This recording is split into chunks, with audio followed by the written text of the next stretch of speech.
El gobierno presentó un nuevo plan de protección a la clase media. Se ha hablado de un fortalecimiento de ese plan, el que incluye, por ejemplo, un bono no reembolsable de 500.000 pesos y un préstamo estatal solidario por un monto máximo de 1.950.000 pesos. Desde la oposición manifestaron sus reparos, afirmando que la propuesta solo busca frenar el proyecto que permitiría el retiro de los ahorros previsionales. Analizamos las medidas anunciadas por el Ejecutivo, también la discusión el día de hoy sobre este proyecto junto al exministro de Desarrollo Social, Marcos Barraza. Marcos, muchas gracias por acompañarnos. Buenos días. Buenos días, Nicolás. Un gusto. Gracias por la invitación. Un gusto también. Y vamos comenzando esta conversación primero con sus apreciaciones, su opinión con respecto a este plan fortalecido que señalaba el presidente Piñera el día de ayer para ir en ayuda de la clase media. Creo que mucha retórica sin contenido o retórica vacía. Los anuncios que el presidente Piñera hizo el día de ayer claramente tienen una finalidad que es detener el proyecto que retira el 10% de los ahorros de las trabajadoras y de los trabajadores, impedir con ello también un debate más estructural sobre el sistema de pensiones y en consecuencia ir desplazando y desmantelando el sistema de capitalización individual. Y claramente da cuenta de que existiendo recursos en el país para apoyar a las familias de todos los sectores socioeconómicos, porque hasta ahora el gobierno solo ha desplegado pocas ayudas, pero solo para los sectores más pobres, ha dejado abandonada a la inmensa mayoría de los sectores medios o vulnerables, pero que existiendo esos recursos, el gobierno ha optado por regatear, por especular, por ir haciendo anuncios contradictorios uno respecto del otro. Sin ir más lejos, el presidente señala que este bono de 500.000 pesos sería para quienes acrediten una caída de ingresos de un 30%. Si se va a hacer con el mismo indicador socioeconómico de emergencia que se utilizó para el IFE 1, para el IFE 2, sin lugar a dudas, esa cobertura no le va a llegar a vastos sectores de la población. Sí, pero Marco, entiendo que en ese punto en particular que usted menciona, de hecho, el cambio es que no se va a necesitar estar en el registro social de hogares. Ya marca una diferencia con respecto al ingreso familiar de emergencia. Yo hago una observación ahí. El proyecto de la ley Ingreso Familiar de Emergencia 1 y Ingreso Familiar de Emergencia 2 establecía los dos casos que la barrera de entrada era el registro social de hogares, pero en el artículo 2 establecía el índice socioeconómico de emergencia. Si se utiliza el socioeconómico de emergencia, que es un indicador para la hiperfocalización, no le quepa ninguna duda que van a quedar excluidos sectores medios de la población. Al final del día el problema no es el registro social de hogares, es el instrumento de hiperfocalización. El índice. El gobierno cree para estas situaciones. Eso con respecto al bono, y ahí, bueno, obviamente usted habla y es un tema que está ahí, o sea, es ineludible. Este plan fortalecido que anuncia el día de ayer el presidente Piñera es una reacción, y creo que es indudable eso, a la discusión que se genera en el Congreso con respecto al retiro del 10%. De hecho, ayer al ministro Ignacio Briones aquí en TVN, en la edición central de 24 horas, se le preguntaba, bueno, ¿estos proyectos conversan o no en términos de decir, si se llegara a aprobar el proyecto del 10%, ¿no se va a ingresar o se van a retirar estos proyectos de ayuda a la clase media? Bueno, el ministro Ignacio Briones señalaba que iban a ingresar hoy con discusión inmediata. Uno pensaría de que retirar esos proyectos sería dispararse los pies, digamos. Entonces, dentro de del anuncio que entregó ayer el presidente Piñera, tiene que también que ver con los créditos hipotecarios, con la postergación del pago de contribución en el segundo semestre.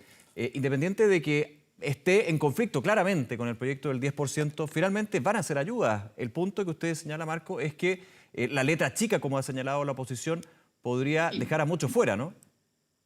A ver, yo primero hago una observación importante. Yo escuché al ministro Briones hace 2 días atrás o 3 días atrás cuestionar y condicionar lo que en su momento fue este plan de 12.000 millones de dólares en materia de ayudas para las familias, a que el Parlamento rechazara ciertamente este retiro del 10%. Pero no lo hizo directamente, no lo mencionó así. Sí, se dejaba entrever, diría usted. El ministro del Interior hizo la misma alocución el día lunes. En la dirección de condicionado se ponía en riesgo el paquete de ayudas.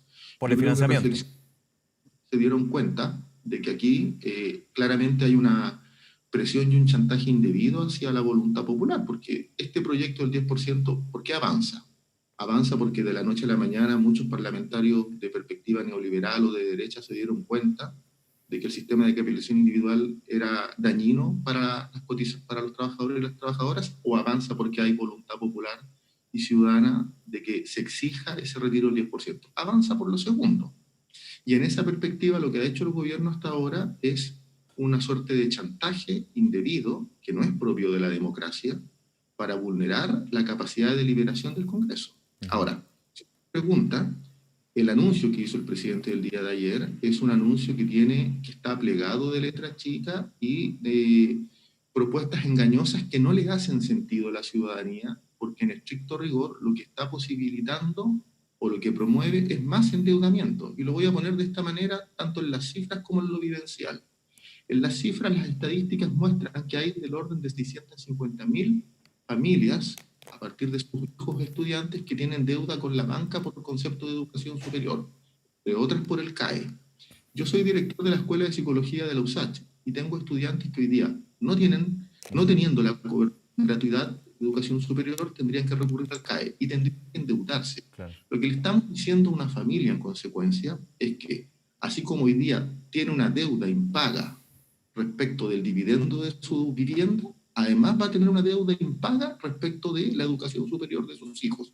Entonces, las propuestas del gobierno no es solo un problema de letra chica, que por sí es importante, que son engañosos los anuncios, son contradictorios, dejan vacío y en consecuencia van excluyendo coberturas, sino que también son respuestas en el margen, en el marco o en los contornos de políticas neoliberales que están siendo rechazadas por el conjunto de la población. Si lo que las familias quieren es que, si por tantos años se ha dicho que hay que guardar recursos en fondos estratégicos, el Fondo de Estabilización Social y Económica, el Fondo de Estrategia, los fondos soberanos, este es el momento de ocuparlo en la familia. Ahorrar para emergencias, dice usted, que ha sido también una frase que ha sonado muchísimo en esta crisis.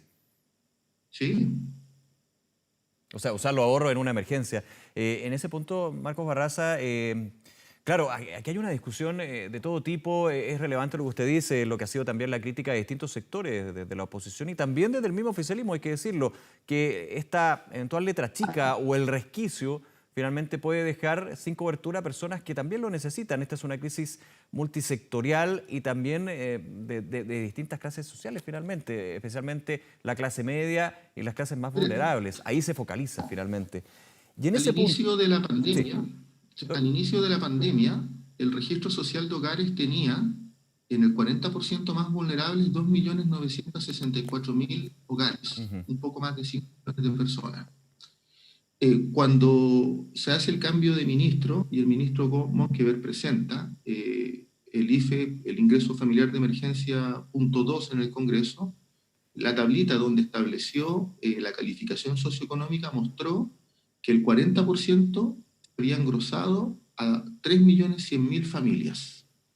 Lo que está ocurriendo, teniendo presente que hay una cesantía de 11,2% registrada al mes de mayo, es muy probable que lleguemos al 20% prontamente, es decir, la pérdida de empleo y las caídas de salario están siendo muy abruptas y se están profundizando. Es probable que quienes estaban en el 80% más vulnerable, en el 90% más vulnerable, el 90, 1.600.000 pesos. Esos son los ingresos promedio. Es decir, ni siquiera son abordados por este plan clase media que el gobierno anuncia. No están siendo abordados por las calificaciones socioeconómicas existentes. Es muy probable que esas familias ya no estén en el 90, en el 80, sino que estén en el 50, en el 40, incluso en el 30%. Claro, cambió su situación socioeconómica. Su situación socioeconómica. ¿De qué otra manera se explica que haya tanta protesta espontánea? El día de ayer en Santiago, el caceroleo en las comunas de la región metropolitana fue masivo. Y son expresiones espontáneas de descontento de ingresos medios, de sectores que tienen familias que hoy día no tienen cómo pagar el dividendo, están endeudándose de manera obscena con la banca, y lo que ven son respuestas insuficientes del gobierno, pero también presiones indebidas del empresariado. La declaración que sacaron ayer los empresarios en el Mercurio es obscena. Esa declaración, cuando la leí, la primera imagen que se me vino a la mente fue oligarquía. gobierno de privilegiados que gobiernan para sí mismos con el pueblo. Y eso es lo que está ocurriendo en políticas de corte económico en este momento. Marco Barraza, voy a ese punto. A su juicio, ¿cuáles serían medidas suficientes, satisfactorias? Por ejemplo, yo creo que el gobierno sencillamente tendría que crear una renta básica universal que aborde del 90% de la población hacia abajo, con los tramos que correspondan. Pero hoy día lo que se requiere es tener certidumbre respecto de los salarios no solo en el corto, sino que en el mediano y en el largo plazo. Todo hace pensar que los efectos económicos de la pandemia van a superar, por cierto, el año 2021. Y esta retórica del gobierno y particularmente del ministro de Hacienda en relación a que esta no es una foto, es una película, no se sostiene. Es una metáfora ofensiva desde el punto de vista de los ingresos de las familias. Se requiere una renta básica universal de emergencia. Se requiere, entre otras cosas, ampliar la gratuidad de la educación superior. Eso es una urgencia. Si se quiere resolver el problema con endeudamiento hacia la banca, generando mayores utilidades para los bancos, ciertamente que estamos empeorando el problema porque estamos perjudicando a las familias. Se requiere, por cierto, una discusión pronta sobre un impuesto a los súper ricos de nuestro país. Hace 2 días atrás, 83 supermillonarios, la mayoría de Estados Unidos, sacan una declaración de que hay que profundizar la justicia fiscal de tal manera que los efectos económicos de la pandemia no recaigan en las familias, en las trabajadoras y en los trabajadores, sino que en los que más tienen, y aquí nuestros súper ricos, incluido el presidente de la República, se resisten a mayor justicia fiscal. Entonces, aquí hay una discusión que ciertamente tiene visos de estructural. Si no hacemos modificaciones en el plano tributario, ciertamente los efectos los van a vivir las familias con consecuencias devastadoras. ¿Hay que pensar ya en una reforma tributaria, Marco Barraza?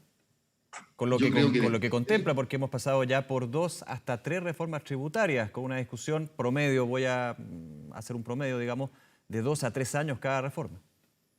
Sí, con la salvedad que la última reforma tributaria fue un intento por deshacer la anterior reforma tributaria. No hay que olvidar que el presidente Piñera lo que quería era retrotraer la discusión respecto del 1% más rico de nuestro país. Que ahí le planteo, es lo que ha pasado con las reformas tributarias. Buscan cambiar la reforma tributaria anterior y eso ha sido la constante. Por eso lo digo, ese es el punto quizás complicado de poder pensar en una nueva reforma tributaria si es que se mantiene la misma tendencia y no se hace un cambio estructural, como usted dice. Es que yo creo que en lo inmediato, ciertamente que se requiere generar un impuesto a los súper ricos de nuestro país, a su patrimonio, y ciertamente que en el mediano plazo, y esta es una discusión, creo yo, con urgencia para el próximo gobierno, una reforma tributaria que permita enfrentar redistribución de ingresos reales en el país. Las arcas públicas no son suficientes para sostener políticas de bienestar social si no tributan los más ricos de nuestro país. Y creo que ese es un tema aún pendiente. Una tributaria del gobierno de la nueva mayoría que recaudó 3,2 puntos del PIB, ciertamente que fue un avance, pero se vio entorpecida por el gobierno del presidente Piñera que intentó retrotraerla. Mi opinión es que se requiere una nueva reforma tributaria. Marco Barraza, en ese punto usted habla del impuesto a los súper ricos, que es una idea que está instalada a nivel político y también en parte de la ciudadanía. Ahí quiero preguntarle si no hay, en este minuto, pensando, yo sé que usted va a un cambio estructural, a un cambio a mediano y largo plazo, pero pensando en la emergencia, se ha postulado el impuesto a los súper ricos. Se dice, aquí hay que sacar financiamiento para ir en ayuda a las personas, pero al mismo tiempo, ese mismo sector señala Chile tiene la capacidad de endeudarse, Chile tiene un fondo de emergencia, Chile tiene la capacidad de emitir deuda. Entonces, finalmente, como que de alguna manera, no sé si conversan esos dos postulados. Algunos que dicen, no hay plata, así que hay que sacarla a los ricos, y otros que dicen, estos mismos, si hay plata, hay que salir a endeudarse. Yo creo que es un mix de soluciones. Ciertamente que Chile tiene holguras en fondos emposados que le permitirían resolver los meses presentes y los más cortos con ayudas para una renta básica universal. Lo digo que si uno suma los fondos soberanos, si uno suma el Fondo de Estabilización Social y Económica, el Fondo de Estrategia Militar, ciertamente que hablamos de más de 20.000 millones de dólares y eso es posible. y se espera que esos recursos sean utilizados en circunstancias como esta. Si la lectura económica, que una parte tiene que ser utilizado, otra requiere endeudamiento público, ciertamente que también es posible. Chile, siendo parte de los países que tiene un bajo nivel de endeudamiento comparativamente respecto de otros países. Eso le permite tener holguras para endeudarse. Bien es cierto que estos recursos no se pueden extinguir como soluciones, digamos, a propósito de utilizarlos todos en el tiempo. Y por eso digo que es un mix de soluciones. Eso es lo que ha planteado el gobierno, lo que usted dice, Marco, que no se pueden extinguir esos recursos para una emergencia sin saber cuándo va a terminar. No se pueden extinguir, y eso es muy cierto, pero tampoco solo puede recaer esto en eso. Ciertamente que se requiere mayor tributación por parte de los súper ricos. O sea, aquí, no sé, pongámoslo de esta manera. Empresas que se querían inscribir a la ley de protección del empleo iban a retirar utilidades de sus grandes empresas. Entonces, hay posibilidades de más recursos por parte de los que más tienen. Y esto recae especialmente en el 1% más rico de nuestro país. Aquí se requiere mayor justicia fiscal. Si queremos que la democracia se profundice, que la gente tenga adherencia a los valores democráticos, ciertamente que se requieren políticas en materia de ciudadanía social que justifiquen y que le den sentido.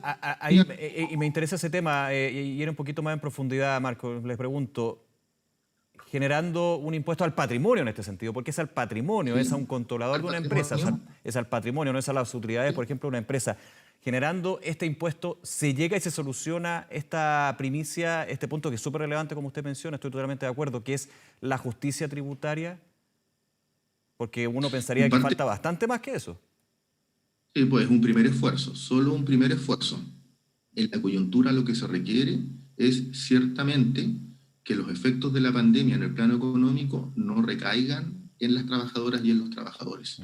Y esto del patrimonio de los súper ricos ciertamente que es una potente señal de redistribución y de justicia fiscal. En segundo lugar, y pensando ya en una discusión, si se quiere, programática, evidentemente que requerimos una reforma tributaria que nos permita proveer de mayor recursos al aparato del Estado para ir en ayuda en una proyección de mediano y largo plazo de mayores ingresos y transferencias para las familias y de reactivación económica en las regiones. Los efectos de la pandemia siempre se están leyendo con un centralismo a propósito de los índices de cesantía en la región metropolitana. Pero desde antes del estallido social ya sabíamos que habían índices de desalarización económica, por ejemplo en Antofagasta, que la cesantía estaba en un 11% y en zona minera.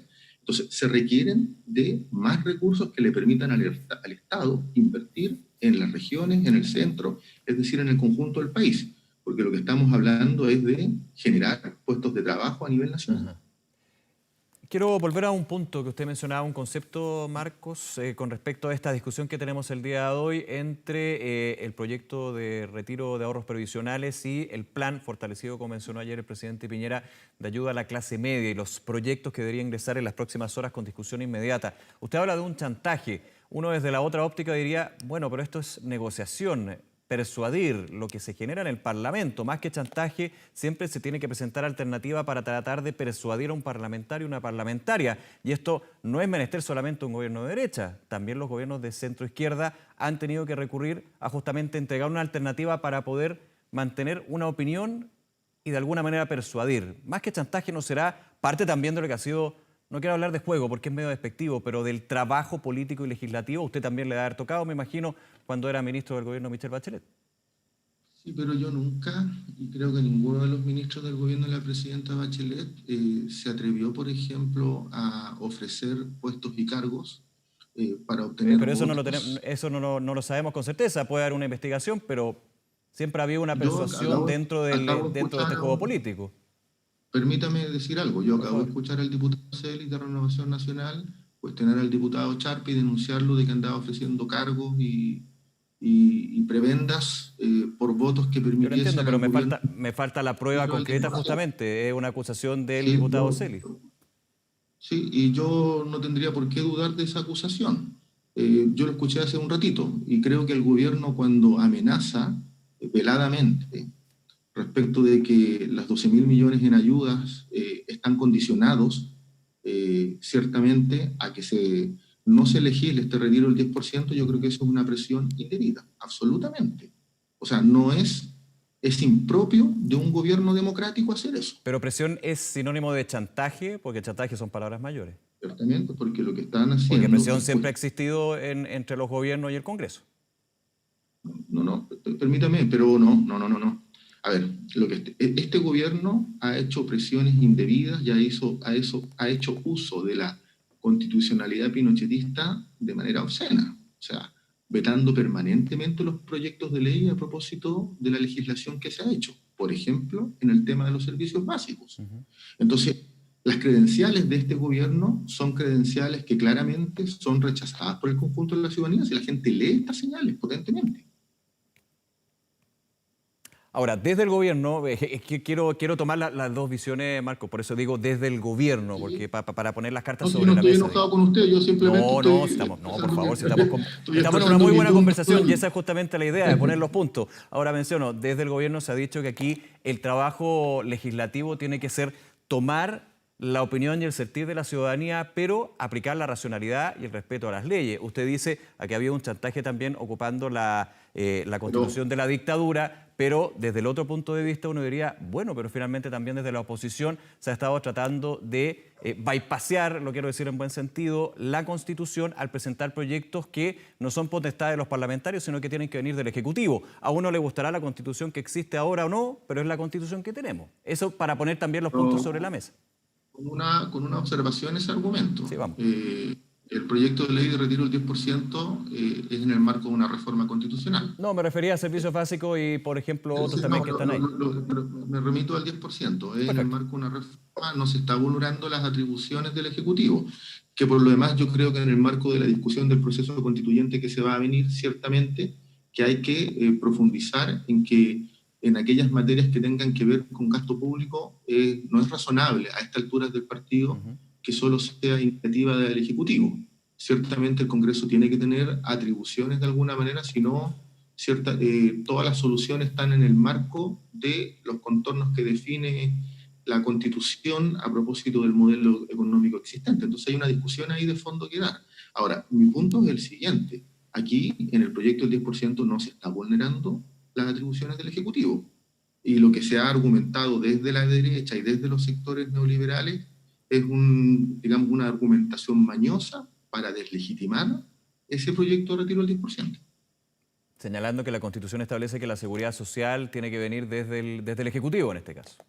O sea, aquí, y pongo también un punto de acuerdo con usted. De hecho, el proyecto aparece como una norma transitoria con un quórum de 3/5 y justamente es lo que se estableció en la Comisión de Constitución de la Cámara para que finalmente no se diera esto. Sin embargo, ya se habla, esto falta terreno obviamente, de la posibilidad de que en algún minuto se establezca un veto por parte del Ejecutivo, esa es una opción, o también que pase al Tribunal Constitucional y sabemos que esa es una discusión bastante más profunda.